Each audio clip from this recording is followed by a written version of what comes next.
जमाना पढ़ाई का जमाना है। पढ़ा लिखा आदमी हर जगह इज्जत पाता है, हर जगह काम पाता है।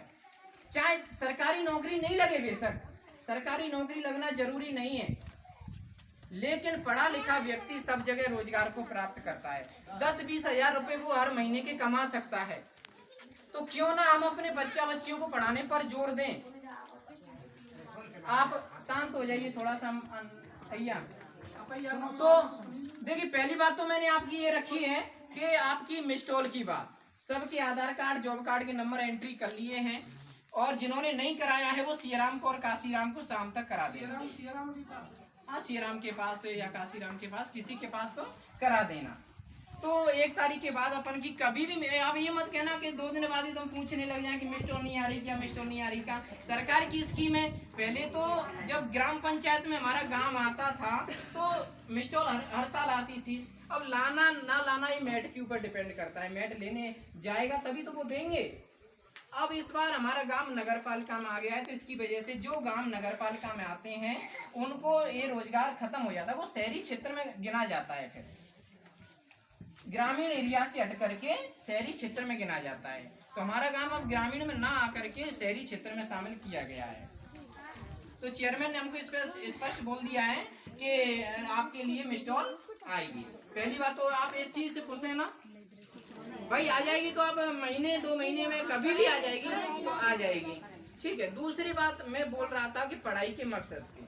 अब देखिए, आपकी या आपके सास ससुर की, आपके मतलब काका जी की, मम्मी पापा की उम्र कट गई, जिंदगी कट गई, लेकिन आपने कभी अपने बच्चों के बारे में, फ्यूचर के बारे में सोचा है कि आप ये चाहते हैं कि हमारी जिंदगी कटी है, ऐसे ही हमारी बच्चियों की कटे?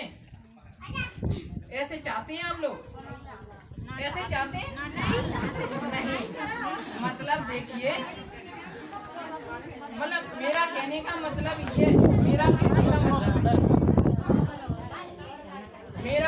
मतलब ये है कि देखिए, अब हमारे एरिया में पत्थर का एरिया है, तो आदमी तो चलो पत्थर की खान में व्यस्त रहता है, काम करते करते जिंदगी गुजार दी। अब वो पत्थर भी खत्म हो गया, 1-2 साल का पत्थर बचा है, बस पत्थर भी खत्म होने वाला है। और खेती बाड़ी इतनी हमारे यहाँ पर है नहीं कि खेती से अपन पेट पूर्ति कर सके। अभी रहने दो लाला, इसे रहने दो भाई। खेती बाड़ी इतनी है नहीं कि 1 लाख 2 लाख 3 लाख की फसल हमारे लिए है जाए। वो इतने दिन भर पूरी साल लगे रहते हैं, तब पेट पूर्ति हो पाती है। सही बात है ना?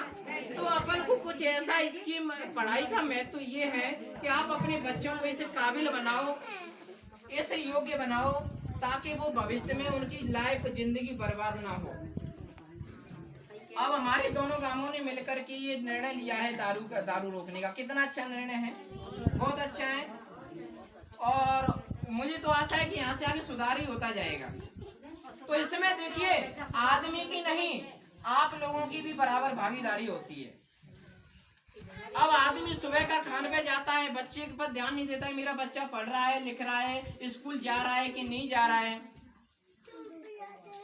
हाँ खेल रहा है, कूद रहा है, तालाब में जा रहा है।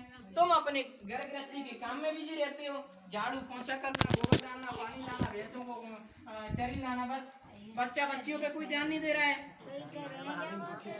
भाई देखो, समझने की बात, आप पढ़े लिखे होते, हालांकि देखो ऐसी लेडीज इसमें पढ़ी लिखी हैं, वो इस बात को समझ रही कि आज के जमाने में पढ़ाई का कितना महत्व है। हमारी दादी नाना जो पढ़ी लिखी नहीं है, उन्हें तो बस बेचारियों को, चलो उनकी जिंदगी गुजर गई कैसे भी करके, लेकिन आप अपने बच्चों के बारे में सोचो। अब मैं सही बता रहा हूँ, मैं तो हालांकि गांव में कम रहता हूँ, 6-6 महीने में आता हूँ, लेकिन अब 1 महीना तो मुझे गांव में हो गया। तो मैं देख रहा हूँ कि कई बच्चे कहीं गीटी खेल रहे हैं। अब चलो जुआ, जीरो, ताश, गंजपा बिल्कुल बंद है, लेकिन बंद होने का क्या परिणाम है भाई? उसका मतलब ये कुछ पॉजिटिव परिणाम निकले, पढ़ाई लिखाई के प्रति जागरूक हो। तो माता बहनों का, माँ का ये कर्तव्य बनता है कि सबसे पहले, आप लोगों का कर्तव्य बताऊं मैं क्या होता है? सबसे पहले अपने बच्चा बच्ची की जिंदगी संवारना। यदि आपका बच्चा बच्ची अपने पैरों पे खड़ा हो गया, देखिए खाना पीना और सोना तो पशु भी करते हैं। जिंदगी मनुष्य सबसे बुद्धिमान प्राणी होता है। खाना खा करके पानी पी करके और सो जाना ये जिंदगी नहीं है। जिंदगी में कुछ चाहे तो कुछ हटके करो, अपनी पहचान बनाओ, परिवार में पहचान बनाओ, समाज में पहचान बनाओ, गांव में पहचान बनाओ। ये पहचान कब होगी? जब आपका बच्चा बच्ची पढ़ा लिखा होगा। बहुत से परिवारों की स्थिति ऐसी है कि शिक्षा का कोई ताल्लुक ही नहीं है उनमें, और कई परिवार ऐसे हैं जो शिक्षा का, पढ़ाई का महत्व समझते हैं। आप उनको देख रहे होंगे कि कितने आगे बढ़ते जा रहे हैं। और जिन परिवारों में पढ़ाई के महत्व को नहीं समझते हैं, वो परिवार कितना पीछे हटते जा रहे हैं।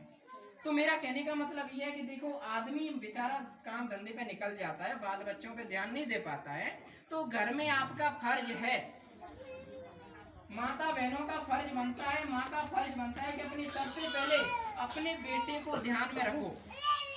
बेटा बेटी हमारे टाइम से सो के उठ रहा है क्या? नहीं उठ रहा है तो पहली बात उसे सुबह 5 बजे सूर्य उदय होने से पहले उठाओ। दिन निकलने से पहले उसे उठने की आदत डालो। पहली बात, प्यार से जगाओ, कैसे भी जगाओ। 5 सूर्य उदय, दिन निकलने से पहले उसको उठने की आदत डालो। बेटा फ्रेश होने जाओ, ब्रश मंजन करो, नहा धो के मैं नाश्ता तैयार करती हूँ, तुम स्कूल जाओ।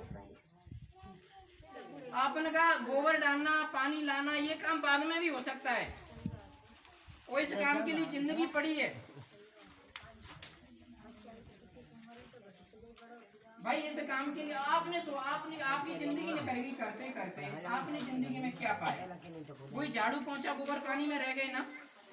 तो आप देखिए, मेरा कहने का मतलब है कि हर एक माँ बाप ही ऐसा होता है जो अपने बेटा बेटी को अपने से आगे देख करके खुश होता है। नहीं, इस दुनिया में कोई नहीं है, भाई भाई से कटता है, बहन बहन से कटती है। माँ बाप ही एक ऐसा होता है जो अपनी संतान को आगे बढ़ते देख करके खुश होता है। तो आपका फर्ज ये है कि सबसे पहले आपने बेटा बेटी है, चाहे छोटा है चाहे बड़ा है, उसको सबसे पहले उठने की आदत डालो दिन निकलने से पहले। उसके बाद नहा धो करके स्कूल भेजने की आदत डालो। कई परिवारों में मैंने देखा है कि पढ़ाई लिखाई से कोई मतलब नहीं है, बिल्कुल मतलब नहीं है। बच्चा बच्ची कहाँ घूम रहा है, ताल में घूम रहा है, इधर उधर खेल रहा है, पढ़ाई से कोई मतलब नहीं है। भाई आप इसका मतलब ये कि आप अपने बच्चों के भविष्य खराब कर रहे हो। आप कहीं मंदिर मस्जिद कहीं मत जाओ, कहीं व्रत उपवास मत रखो। आपने अपने बच्चों को अपनी मंजिल तक पहुंचा दिया, वो सबसे बड़ा धर्म है। मनुष्य का क्या धर्म है? बेटा बेटी का क्या धर्म है? अपने माँ बाप की सेवा करना। माँ बाप का क्या धर्म है? अपने बेटा बेटी को अपने पैरों पर खड़ा होने के लिए प्रोत्साहित करना, बताना, जागृत करना। अब पहली बात आती है कि गरीबी। साहब हम गरीब हैं, पैसा कहाँ से लगाएं? देखिए, पढ़ने वाला लड़का होता है, हमारे गांव में भगवान की दया से 25-30 कर्मचारी भी हो गए हैं, और हमारी सबसे बातचीत होती रहती है, लेकिन कोई आगे नहीं आता ऐसा काम करने के लिए, क्योंकि आप लोगों का सपोर्ट नहीं मिलता। मैं तो बहुत खुश हूँ कि आप यहाँ थोड़ा सा बुलाने पर आप पूरे गांव की महिलाएं, माता बहनें यहाँ पर पधारी हैं। अब चाहे वो किसी मकसद से आई, आपका एक काम किया, आपको ये शिक्षा के बारे में भी बताया जा रहा है और आपका रोजगार के बारे में भी बताया जा रहा है। तो आप चाहते हैं कि हमारे बच्चा बच्ची जैसी जिंदगी हमारी गुजरी है, क्या अपने बच्चा बच्चियों की जिंदगी भी वैसी गुजरे? नहीं, बिल्कुल नहीं। आपकी तो दुख दर्द में, कलेश में, गरीबी में, बेरोजगारी में निकल गई आपकी जिंदगी, लेकिन आप अपने बच्चा बच्चियों के भविष्य के बारे में सोचो। और ये सोचना कब पता चलेगा? जब आप पढ़ाई का महत्व समझोगे। और पढ़े लिखे इंसान को हर जगह इज्जत मिलती है, हर जगह प्यार मिलता है, हर जगह सम्मान मिलता है। अनपढ़ व्यक्ति पशु के समान माना जाता है।